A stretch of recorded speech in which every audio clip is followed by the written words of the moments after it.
Empire.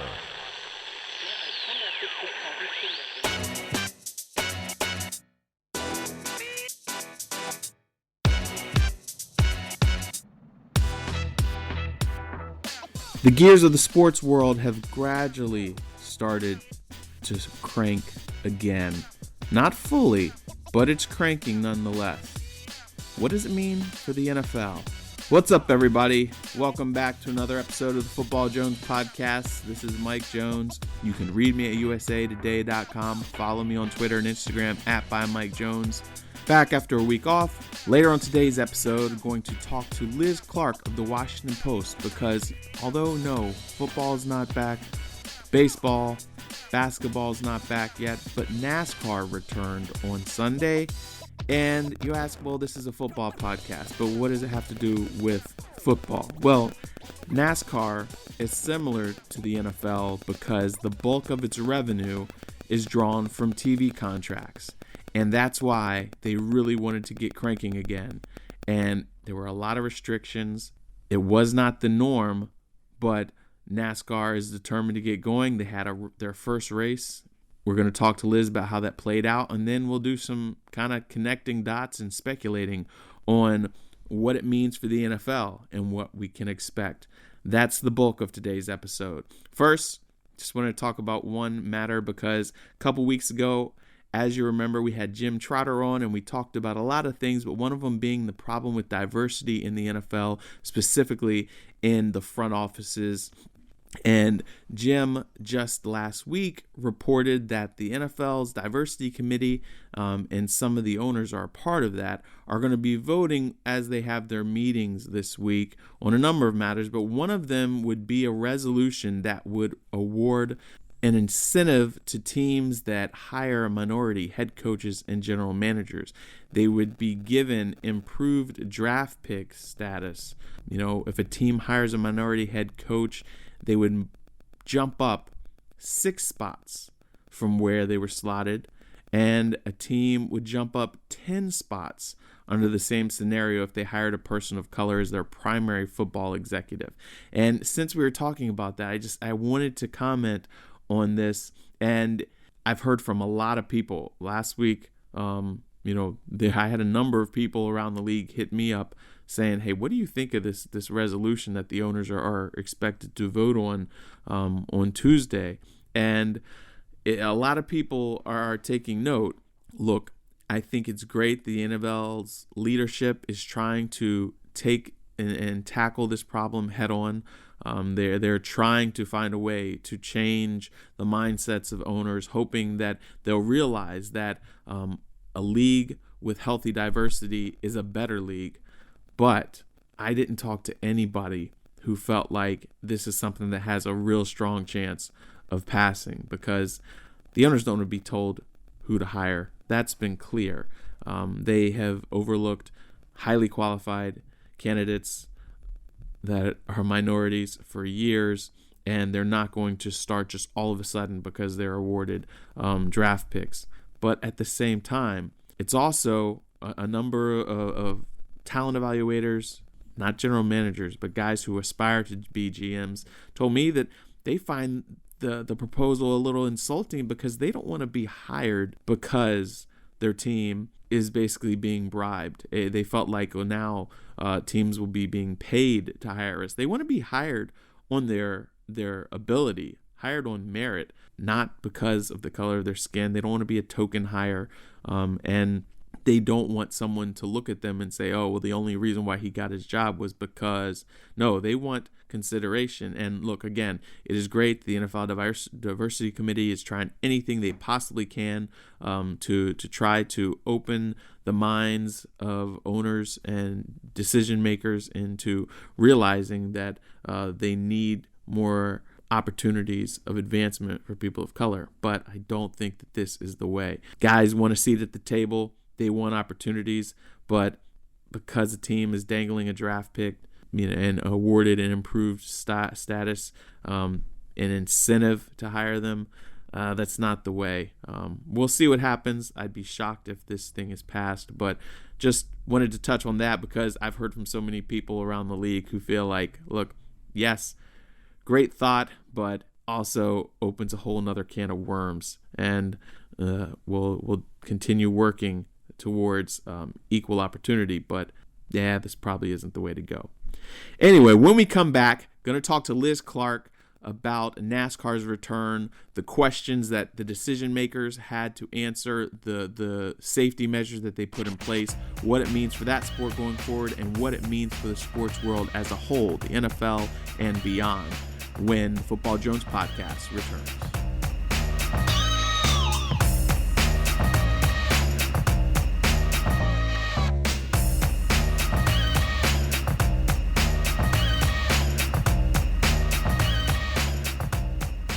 And here we are with my very good friend, Liz Clarke, my former Washington Redskins beatmate from the Washington Post. We were in the foxhole together for several seasons. And Liz, I'm really happy to have you here on the Football Jones podcast. Thanks for coming on today. I'm so honored, Mike. It's just a joy to see you again, and I'm your biggest fan, and I miss being your teammate. I miss being with you as well.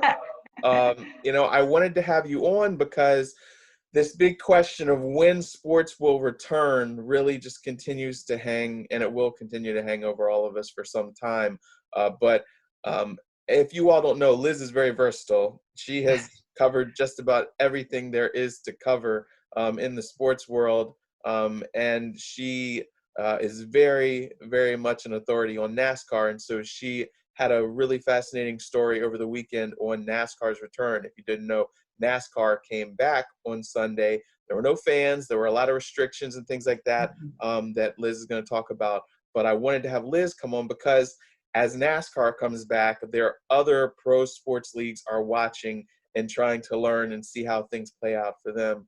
And so I wanted to talk to Liz about how NASCAR did it, what they learned, and what she thinks we can all expect going forward. So Liz, what was the most interesting aspect as you were doing your reporting on just how the officials pulled this all together and why they felt like now was a good time to bring back the races? I was, initially skeptical that they would both solicit and listen to expert medical advice.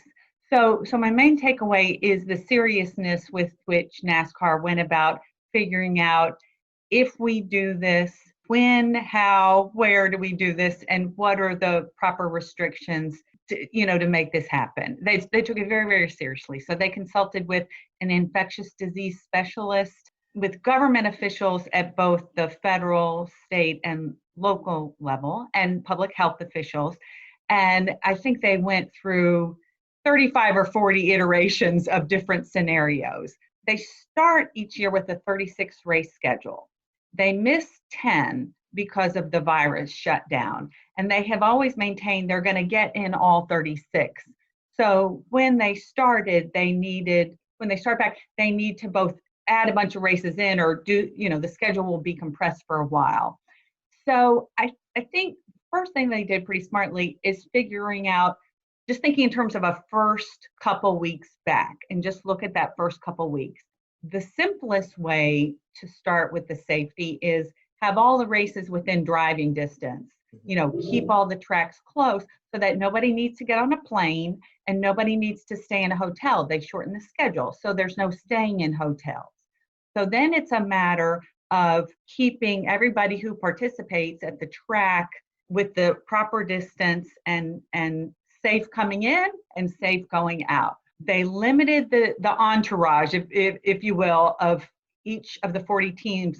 You could bring 40 people if you wanted, including PR staffs and all this other extraneous stuff. They were held to 16 people, including the driver, crew chief. That's pretty lean for a NASCAR. So you could only bring that many. Every person, I want to say for 5 days or maybe a week in advance, had to keep a log of where they were, who they interacted with, in case at some later date they test positive and you want to do the contact tracing. They could say, here are my contacts. So they had to keep that paperwork.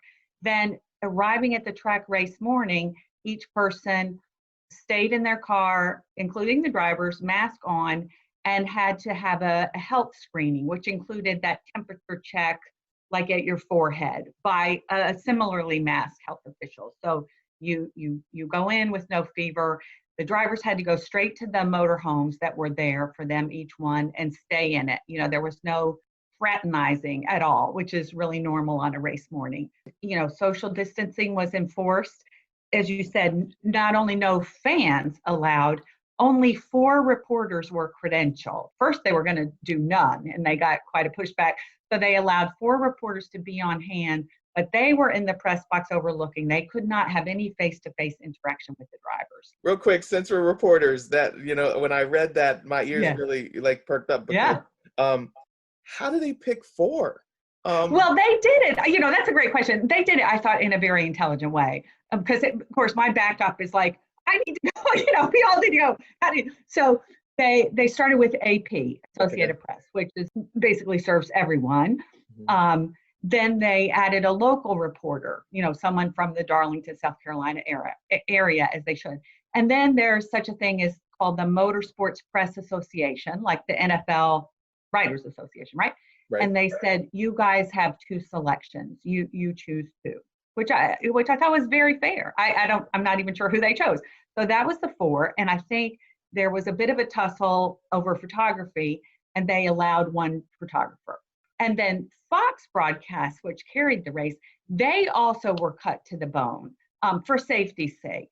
And I think part of that was, here's what NASCAR will allow. And Fox is very protective of its own people. So Fox always has 4 pit reporters, 1 for each term. They only were allowed 1. They had a very skeletal camera crew.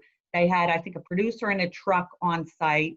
But the on-camera guys calling the race were in Charlotte. They weren't even at the track, but they were kitted out with these big screens. There was thought and care in every aspect of the thing that fell into like different buckets of limit the number of people exposed, on hand, and then do everything you can to make sure they stay within their own space. And then have a means to go back and figure out what went wrong if somebody comes down with the fever. Now, the other thing was, okay, you make a lot of money off of fans, ticket sales, and things like that, but obviously not that much, because as you explained in your story, the bulk of the revenue for NASCAR comes from those TV contracts, and that's the same thing for the NFL. And so they felt like it was worth it to honor those TV contracts and at least take in that revenue, knowing that, okay, yes, we're going to lose some off of ticket sales, but we're going to make the bulk of our money off of these TV deals, correct? Absolutely. And I think, it's not something in the forefront of sports fans' minds, but there are kind of 2 categories of sports in terms of the revenue pot. Some that get the bulk of their money from TV deals. The NFL is the leader in this. It is a massive amount of money, and all 32 teams share equally in that TV money. And NASCAR used to be mainly gate receipts reliant, but now they're more TV contract reliant. So you've taken this money already. You've contracted, we're going to deliver X number of games. So you really want to honor that contract. Plus you want to keep your sport in the public eye. So I think we'll see going forward, no matter what the sport is, those that really rely on TV revenue, there's a big incentive for those to get back on the air. If you get your money from gate receipts and it's kind of a given that you can't have fans, well, what are you accomplishing by staging a race or an event with no fans? You don't get a real gain. So in that way, the incentive to get back on TV, get back going, is similar NFL to NASCAR. Right. How did it play out, and what was the reaction from the drivers? Not having fans there. I know when they're in their cars and they're racing, they don't hear the fans. There's not like there's any way to react and interact with them. But when you win a race, normally you're jumping out and there's cheers. And what was that like, that atmosphere, from what you were able to gather? Yes. Being silent like that. That to me, as I wake up today and I process the race, and that has been the game change that is really weighing on me, and kind of was, I like to pride myself on anticipating storylines and kind of knowing what's at stake and what's going to happen. The game-changing whammy of having this event in front of empty grandstands, I really didn't understand how profound that was going to be. And I was not one of the 4 journalists. I was watching on TV. So to answer more coherently, in the reporting I was able to do by phone and teleconference and Zoom calls before, the drivers were like, we don't have time to look in the stands. It's not going to bother us. Once we're in the car, as you say, we're racing white knuckle focus. We're not aware. So no biggie. Although we wish the fans could join us. They pay respect to the fans, but it's like, it's not going to throw me off my game.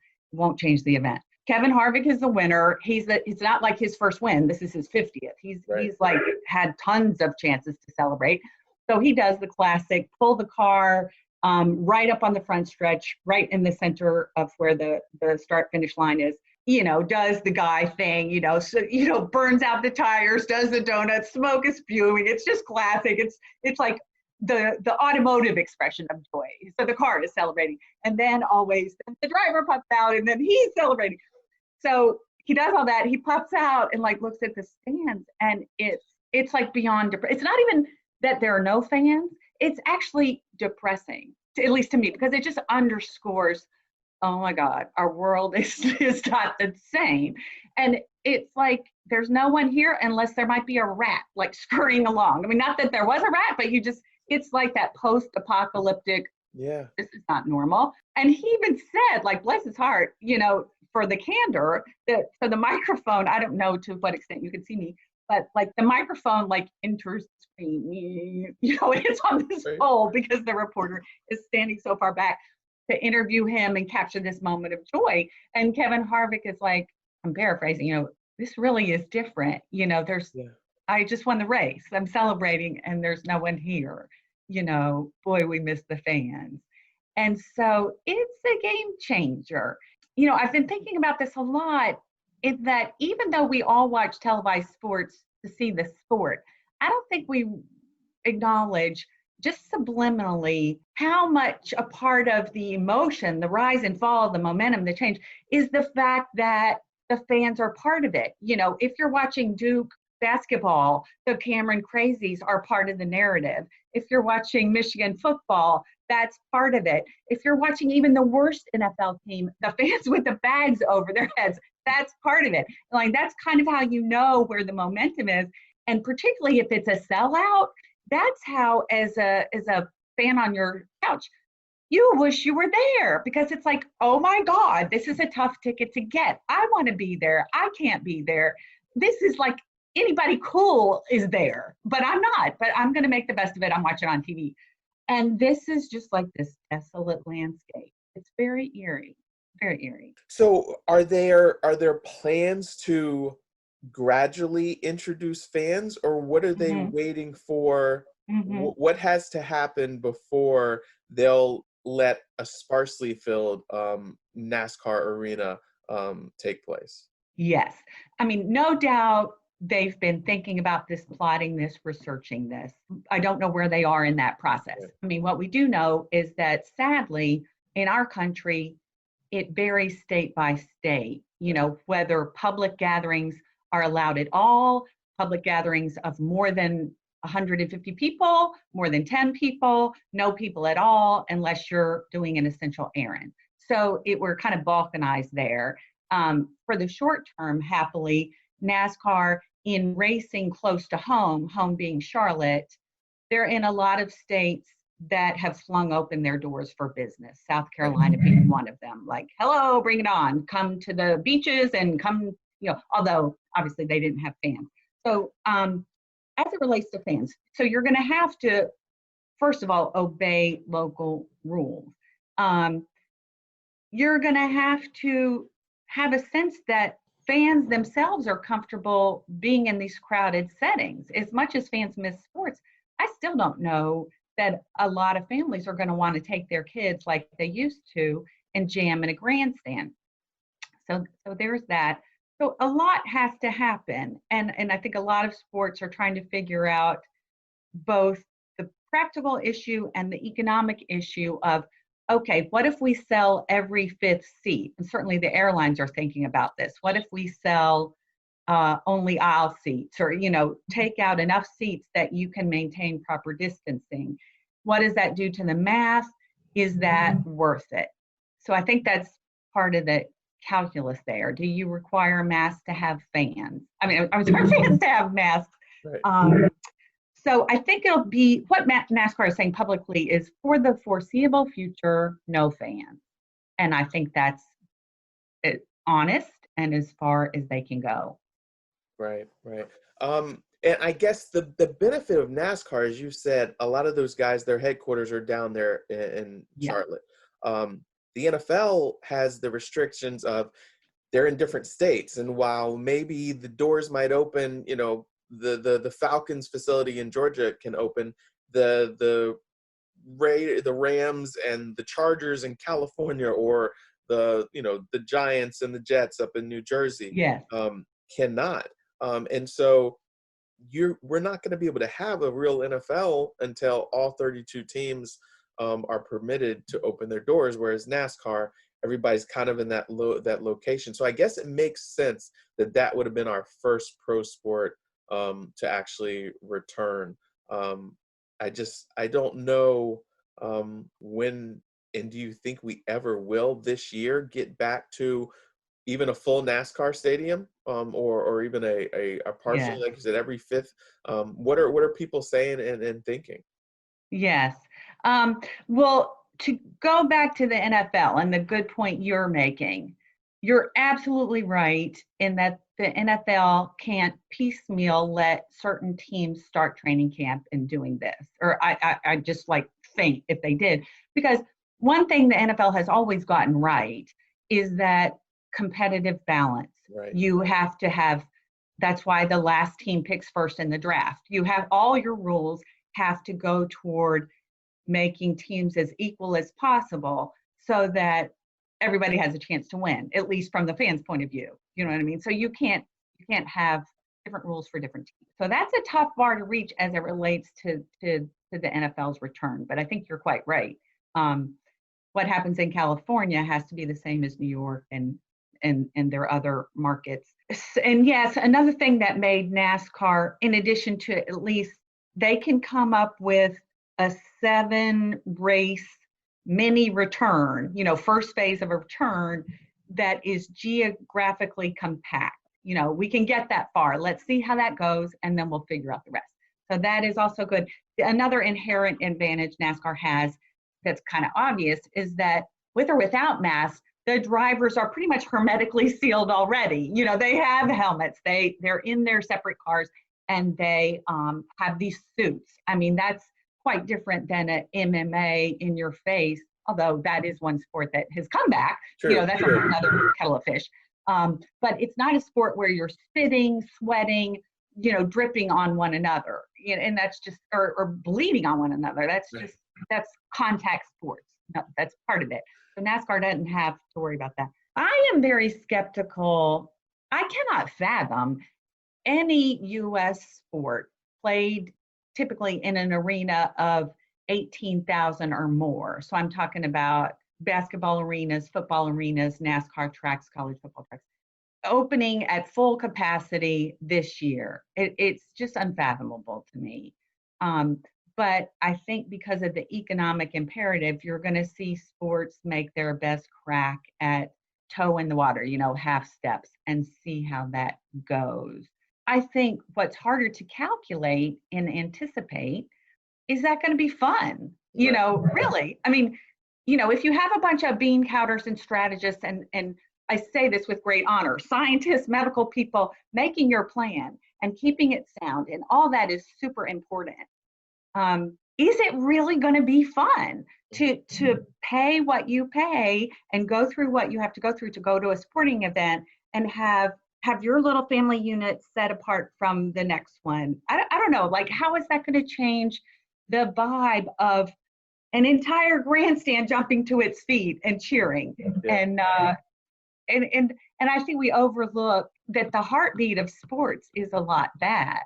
And that is why really wonky mathematicians can sit and come up with figures that say a home game at Foxborough in December is worth X points. Right. And a home game at Cameron Indoor Stadium is worth X points, and that goes into the points spread. I mean, there is a direct connection between home field / emotion, passion, athletes, momentum, and it's quantifiable. It exists. So, what does sports look like when you strip that out of it? It's hard to imagine, and I know that as far as, I mean, we have training camps that would be coming up at the end of July. We don't know what that's going to look like. Would they have football games? When I think about this, the defense getting out there on third down and the crowd making all the noise, trying to make it difficult for the quarterback and everything. Yeah. That atmosphere not being there. A sack and a guy's jumping up and motioning to the fans, or you're scoring a touchdown and you're jumping into the Lambeau Leap and everything. Not having that there, sports is just so much a part of the fans. And I guess these guys would rather play than not play. For sure. But still, it's just such a strange world. And I can't imagine. Now, are you following any other sports and their return? I know you've been kind of, you were off sports for a while doing some news related things, I believe. And now you have the NASCAR. What other sports are you following in your reporting and the dilemmas that they're juggling? Yeah. So the one probably that jumps first to mind is tennis. Right. So I do know a good bit about their challenges and what ways they're different from all the issues we've discussed. And they face a lot more difficult issues in determining their return for a couple reasons. The pro men's and women's tours are global. They race in China, all over Asia, all over Europe, South America, the US. So when they resume their schedule, it's not like they can confine it to, okay, we'll do everything in Orlando, much less we're going to do everything in France. It's just like you have to green light the whole world because it's a global field. It's a major long flight for everyone to get there. So your athletes are going to have to be comfortable getting on international flights. You have to get approval from every country, and they have a different revenue picture. The paying fans, the spectators, are a big part of their revenue, along with the kind of sponsors, not just like a title sponsor, but the sponsors of tennis that pay to be on the scene, to have booths that fans can go to and see their products, to interact with. The TV money from tennis is not the driver of the revenue.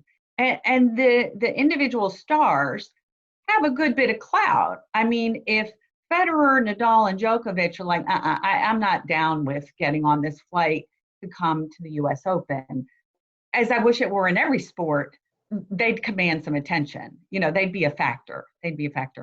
So they're not close. Now, the tennis has 4 majors.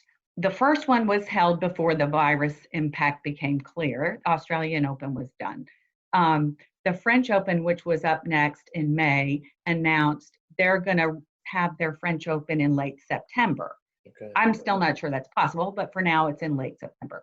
Wimbledon had to cancel. They just flat out said no Wimbledon this year because you can't postpone a grass tournament.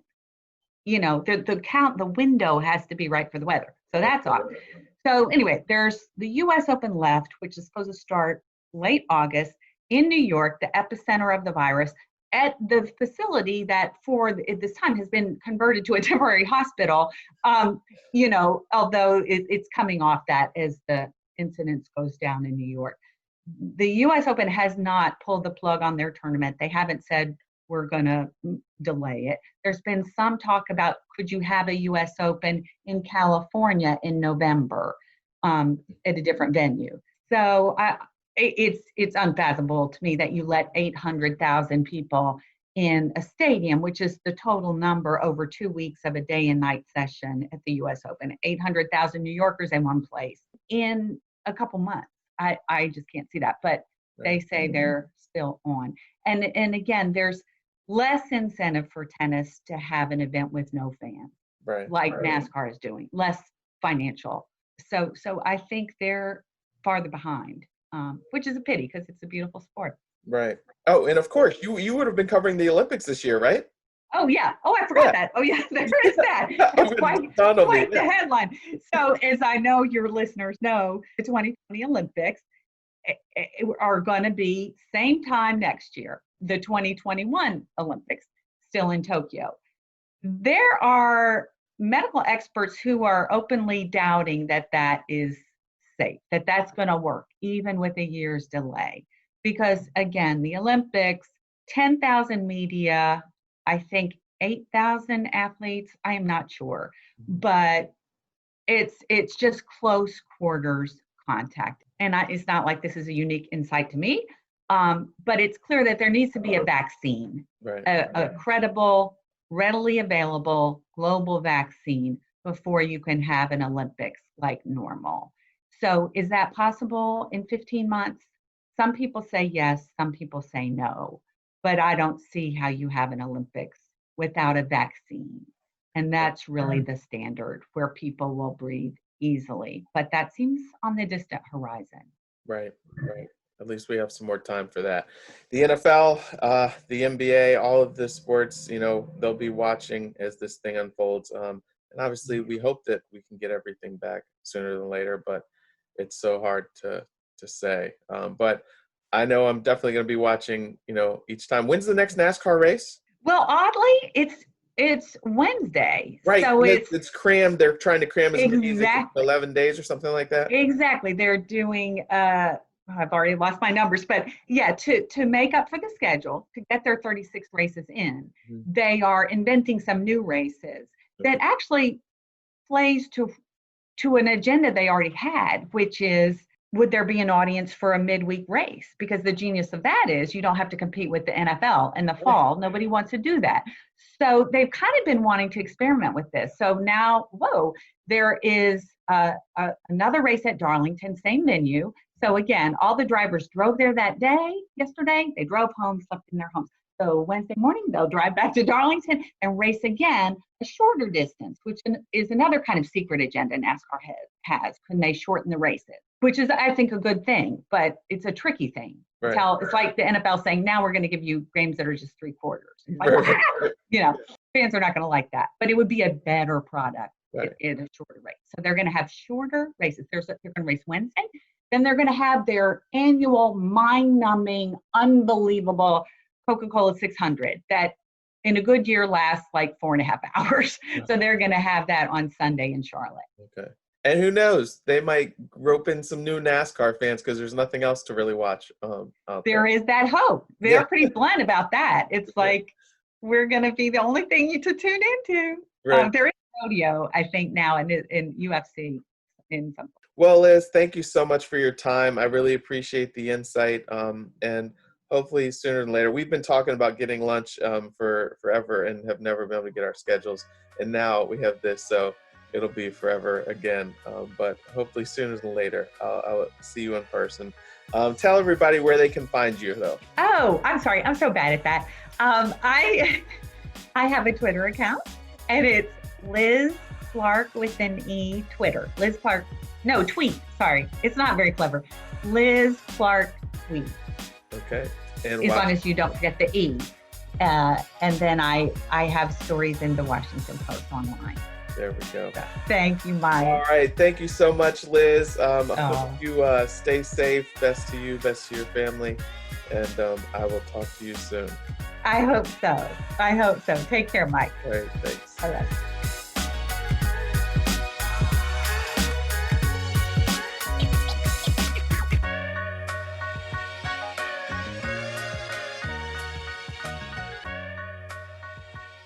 All right, hope you guys enjoyed that episode.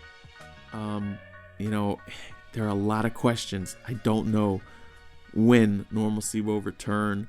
It's encouraging to see steps being taken, and a number of NFL teams would open their doors because of the localities, the restrictions being able to change. They don't have players and coaches back yet, but steps are being taken. But we still just don't know when the full-on operations will resume, whether it's later this summer, whether it's by training camp or even later. We'll continue to watch. We'll continue to monitor this, as everyone is. Hope you guys have a great day. Again, you can read me at usatoday.com. Follow me on Twitter and Instagram @ByMikeJones. Please take this link, share it with your friends. Go on there on iTunes, give me a review and a rating if you feel generous. And hope you guys have a great day. I'll talk to you next week.